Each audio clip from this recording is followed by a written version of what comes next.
We have an update on when regulation will be passed here in the United States. We also have some new information about Swift high-level executives attacking Ripple and XRP. We also have some XRP influencers online getting blocked for posting news. Swift isn't very happy right now. We also have some updates here. Terry Sachs knows XRP. We have some stuff about price. We're also going to get into this 15 hours and credentials amendment. XRP ledger will be active. What's that going to mean for holders and so much more. Let's go ahead and get into this. Hope you're having a great day. Nice to see you. Let's play it. We passed the Clarity Act in the House before we left for August. We showed overwhelming bipartisan support. Why? Because we know we need the United States to be the leader in Web3 technology, and that means we need a regulatory framework for digital assets here in the United States. This is possibly the most important piece of legislation that the Senate's going to pass in a bipartisan manner later this year. I'd love to see the Senate bring up the Clarity Act again as passed by the House with overwhelming support. And if they do that, I think what we have an opportunity to do is cement the U.S. as the global leader in the digital assets space. This is incredibly important at a period of time where the United States dominated Web 2. It led to big tech. I don't love all aspects of big tech, but at least they're domiciled in the United States of America. Web 3 is an opportunity to democratize the internet and make sure that that innovation and development is occurring in the United States, providing appropriate consumer protections. And if the Senate acts on the Clarity Act as passed by the House, we have an opportunity to truly unleash the golden age of digital assets here in the United States and maintain the United States as the world leader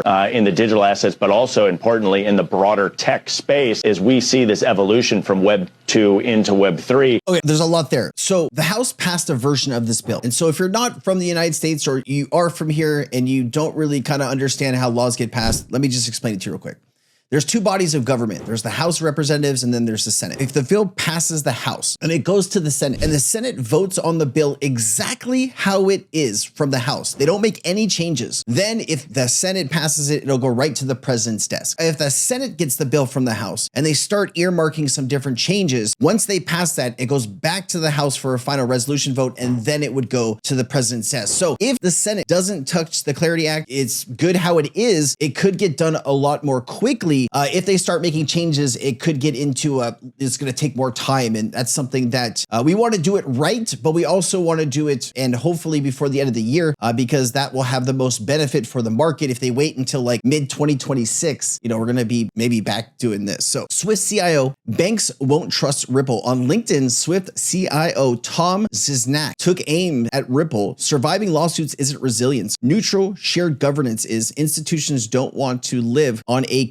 competitors' rails. I don't know, man. I don't know. I think they're scared right now. I think Swift is really worried about what's happening with digital assets. I think they didn't think that they were going to be possibly replaced, and now they're sweating bullets, right? They've had these very cushy jobs for decades, right? These people at Swift think they're untouchable. That's been what it is, right? Why change a system where we're making a ton of money off all of you, right? It's slow, it's outdated, but you can't touch us. That's been their mindset, right? If they were thinking about innovation, if they were thinking about you, the customer, do you think it would have taken this long to get anywhere? Probably not, right? Anyways, the recent viral post pointed criticism from Swift's chief innovation officer, Tom toward Ripple and XRP shared in a LinkedIn exchange in early September 2025. Zasnashi argued that simply surviving lawsuits, a nod to Ripple and SEC fought, does not make an organization resilient or trustworthy to global banks. Instead, he stresses that neutral shared governance is what grants lasting trust and adoption in global finance and technology alone, or the ability to handle legal scrutiny. And so he also had some other things to say here. I just don't really want to get into too much of this, but I do find it interesting that Swift is going around and blocking people posting about XRP stuff. It really says a lot about them as a company. And like, why are you worried about what some random person? I don't know. I think this is kind of silly. When people are like, hey, let's be adults in the room. Well, these people are in charge of the largest financial system in the world, and they're still banning people for posting stuff about XRP. So I don't know what to tell you. I guess, we grow up at our age, we get older, but deep down, we still got that little kid inside that just wants to go around and block people and bully people and whatever. All right. Terry Saka knows XRP. I was like, who is Terry Saka? But let me play it. Hopefully for the meantime, we still have paper currency to use. We will be using and they will implement the Ripple RLUSD. It is now an approved stablecoin. They will use the blockchain XRP. There's even chatter that XRP as well as HBAR and maybe even XLM could be part of strategic reserves. Wow. Where the United States will own blocks, maybe 1 billion or more chunks of those, knowing their vital nature to the infrastructure of the financial system as we go to. What he's saying there makes sense to me. And so he is founder and chief strategist of Cornerstone Asset Metals, accredited asset management specialist, AAMS, with advanced degrees in financial management, formerly a financial advisor and strategist in commodities, featured analyst on Wealth Transfer Show, which airs on the Christian Television Network. Oh, okay. All right. Well, maybe that's why I don't know who he is, but I just don't watch this network. But I'm sure some of you at home might know exactly who this is. Good person. You like him? You don't like him? Let me know down in the comments. I'd like to better understand. It sounds like he has a degree in, a financial background. So hopefully he's right. I played this clip on a video that coming out today on Wednesday. This come out on Thursday. Paul Barron talking about where he thinks the price is going to go here. And I think Paul Barron is a very reasonable person. Let me go ahead and play this. We talk about this on the show quite a bit, is that these are real. Most of the money managers that I talk to right now, they think that 26 is still a potential bullish year, even though they are concerned about what's going to happen around midterms, which is about this time next year as we start to play into that. So if you're looking at blow off tops and we do see double-digit XRP, and let's say that we do see the trends on both ETF, the market structure bill getting through, and then major announcements kind of going in this. And of course, the final blow will be the Ripple banking license. All of that played into this. Yeah, you could see Ripple anywhere it's upwards of $50 and above. Many people would.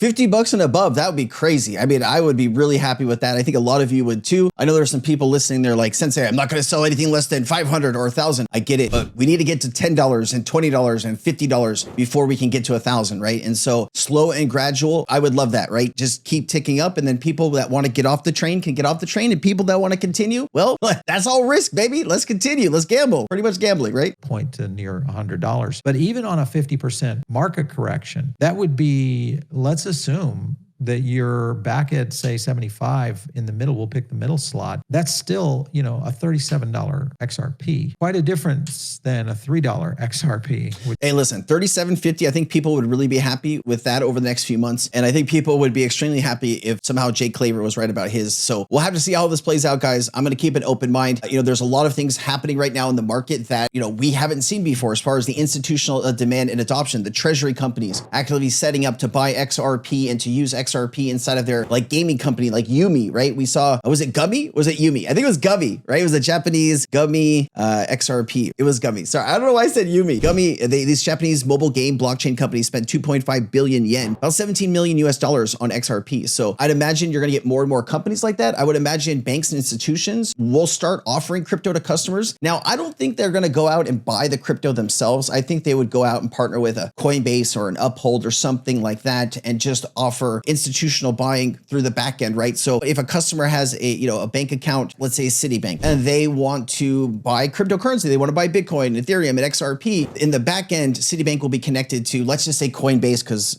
that's the easiest, because JP Morgan and Coinbase are working together there. And so people will be able to go into their crypto account, buy crypto, and store it at the bank, custody at the bank. And I'd imagine they'll probably have cross custody and things like that. But that is the future of where this is all heading. And that's when a lot more people will be getting into crypto. The institutional FOMO is real. This is from Tim Draper. We are watching banks and boardrooms across America scramble to figure out Bitcoin custody. Companies that laughed at the idea 2 years ago are now asking, how fast can we get this into our balance sheet? Here's what I told Vince Quill on Decentralized podcast. It's becoming irresponsible, not to own Bitcoin. Any corporate treasury department that doesn't own Bitcoin is risking accelerating losses to the inflationary dollar. So right now, the dollar's had one of the worst years in 30 or 50 years. And so we are losing buying power. If you're leaving your money in the bank right now, you might want to think about talking with a financial advisor, because as inflation is going to continue rising and as that dollar loses more buying power, you're just letting money go to waste sitting there in the bank. Just wanted to share that with you.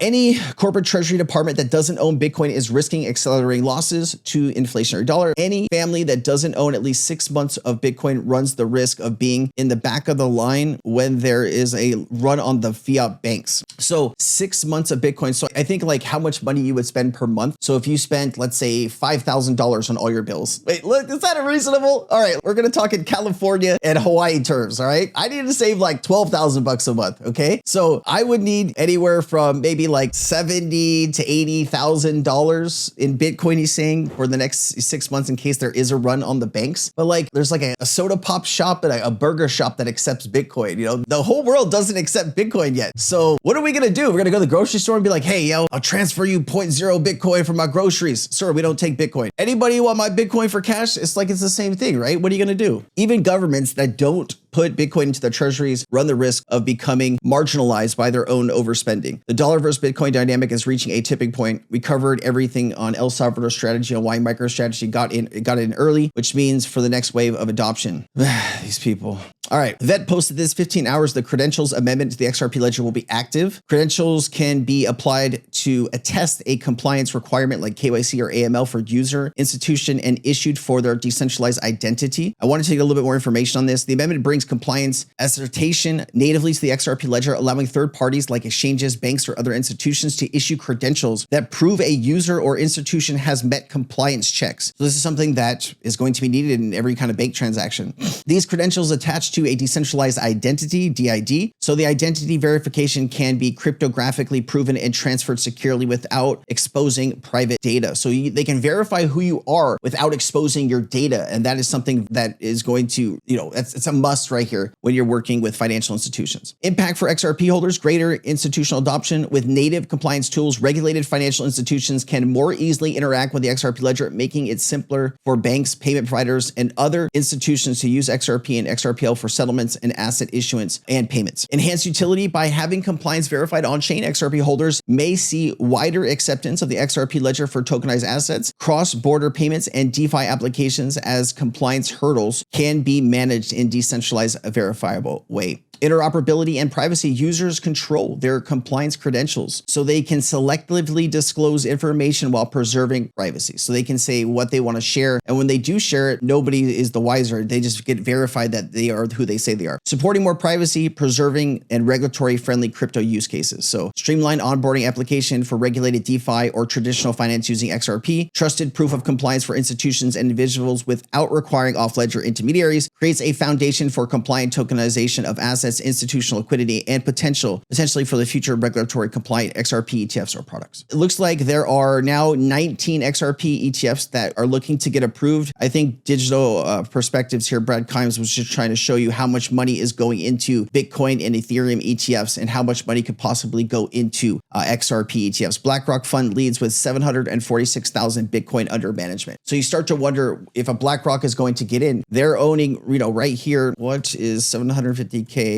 out of 21 million? What percentage? 3.57% is how much Bitcoin BlackRock owns. If BlackRock wanted to do the same thing with XRP, they would need to own basically 3.5 billion XRP. There's not even 3.5 billion XRP on exchanges right now. You know that, right? We've done the math here. We've looked at all the analysts. We've looked at the numbers. Right now, most people believe it's anywhere from 1.5 billion to 3.5 billion XRP. Now, obviously, people could sell XRP into those exchanges and move them off, but we are seeing XRP being depleted off exchanges at unseen levels. So this is one institution. If their appetite is 3.5% and other banks maybe 1% or 0.5%, we're going to get up to 7, 8, 9% very quickly. And these are just a few institutions. Look at the rest of the world. I think people are underestimating how big this is actually going to get, but all good, ladies and gentlemen. Anyways, I hope you have a fantastic day. Thank you so much for watching. So much to go over, so much to do this week. I will be live streaming today on Wednesday. If you missed the live stream, you can go back and watch it anytime on YouTube. I live stream usually on Tuesdays and Fridays at 3:30 PST. I hope to see you around one of those live streams one day. We answer questions and have a lot of fun. I'll see you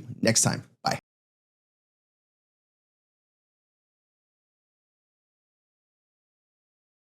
Nothing in this video should be taken as financial advice. This is for entertainment purposes only. I am not a financial advisor. Please seek financial advice if you need it. Let's get back to the video.